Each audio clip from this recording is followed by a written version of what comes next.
My name is Laura Melissa Torres. I am 22 years old. I am a student of the City Radio Lima, agronomic programs and foreign support and commercial advisor. I am technology and agriculture science administrator.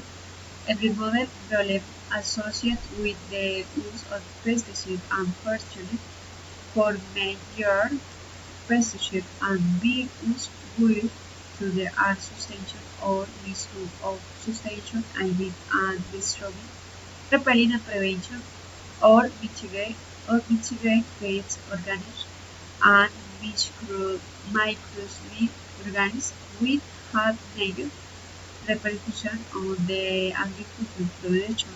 Every human hit with each objective is to be inherited more productive being with and what another the names to the house to the element and to the being is the contamination river ecosystem animals and all these generation more pollution every day and in the world to the start implementation organic products organics matter culture and bioliving culture to the use of pesticides.